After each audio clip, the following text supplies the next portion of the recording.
Assalamu alaikum wa rahmatullahi wa barakatuh. Welcome to Modern Day Legends.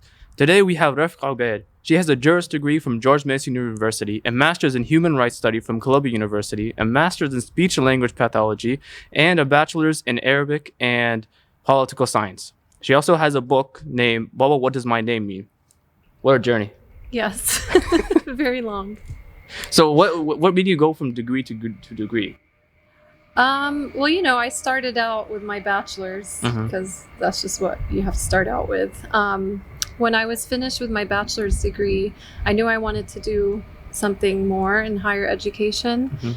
And at the time, I felt like a renegade, so I didn't want to do the traditional profession, any sort of traditional profession.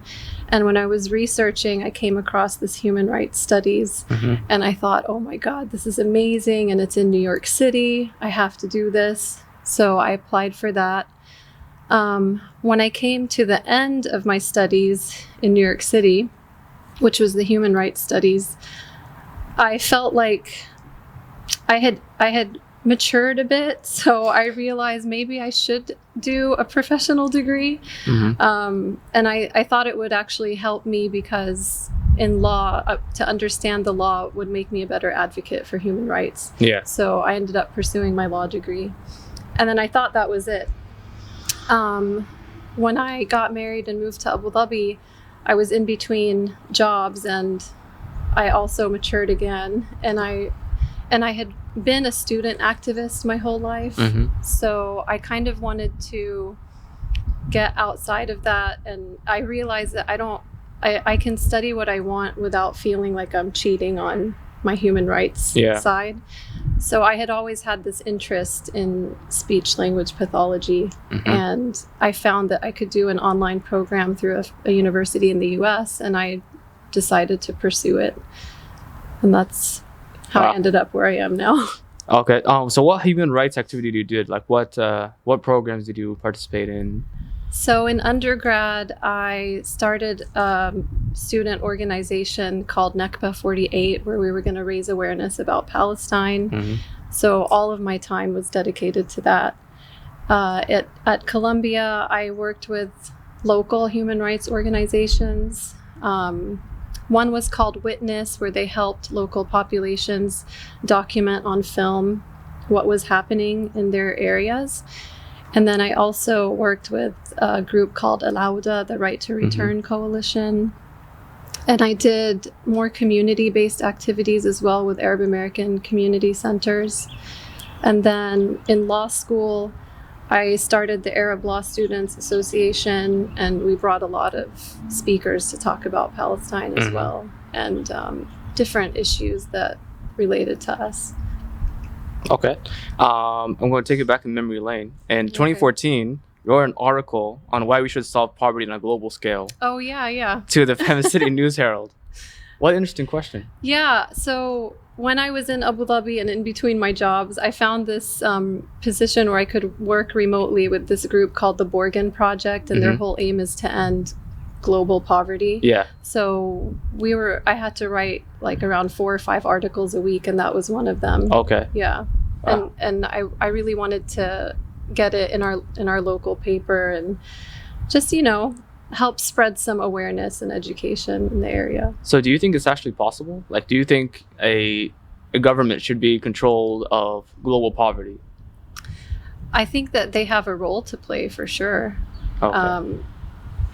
Nothing is impossible, and we should all do what we can to help end it in any way that we can. So to me, any small step we take is better than nothing. So how would you even attempt at it? Like, how would like a,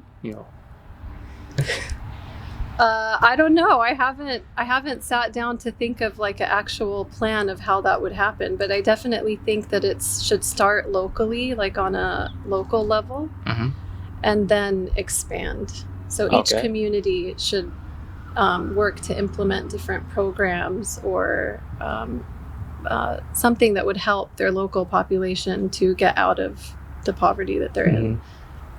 So you think every community should play their part? Oh yeah, for sure. And it starts within the community and within the government. It's everyone plays a role. Interesting. Yeah. Finally, I want to ask you about your book. What interesting title. I mean, what was the process of picking that name? You know, what does my name mean? So I've always struggled with my name. Okay. So it was kind of like on a personal level. But the book actually focuses on a girl whose name is Samida, which has a very deep meaning. And Samida, her dad tells her it means someone who is patient, persistent, and someone who perseveres, and that they named her this because she's a Palestinian. And so in order for her to understand the meaning behind her name, or the connection to her name in Palestine, she goes on this magical journey to Palestine and learns about its history and what different cities are known for. And in doing so, she is left, in the end, she's left inspired by everything she learned. And she wants to take that and help educate other people about Palestine's true history. And she's also left feeling very hopeful that through her efforts, she can help aid in the liberation of Palestine. And so the word Sumud, which is how I thought of her name, Samida, is actually something that has become a very Palestinian term. It's a very Palestinian characteristic, and it means steadfastness. And it describes exactly what the Palestinian people are. They've been so steadfast against this violent colonial project that has aimed to destroy them, and they're still standing. So was there any other title that you were deciding upon? I thought about a lot of other titles. Because Baba, what does my name mean is very long. Yeah. I know it's a long title. But in the end, and I asked a lot of family and friends, but in the end, my heart was telling me that this was the one to go with. And I think a lot of people that are not just Palestinian or Arab American can relate to this title because our names have a deeper meaning. And we may forget that here in the US because it's considered different or foreign. And so it's good for kids to see that their names have a deep meaning and that they should be really proud of what they were named. Yeah. So what did suddenly change you from, having all these degrees and, being a lawyer, have a law degree and then path, and then you randomly just went to author? Yeah. I don't know if it was random. I feel like it was kind of like a culmination of all my experiences so far. So throughout all of these degrees, I've always had to write. I had to write a lot. Yeah. The random part maybe is children's book author. Yeah.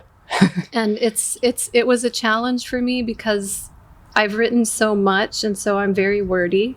And with children's books, you have to make it something like a deep message, but in a small amount of space. Yeah, has to be concise. Yes, it was very challenging. But I think so. When we talked about my student activism days, and then when I entered the real world, I kind of wanted to veer away from that, and I was trying to think of something, not veer away from activism, but like the traditional activist role.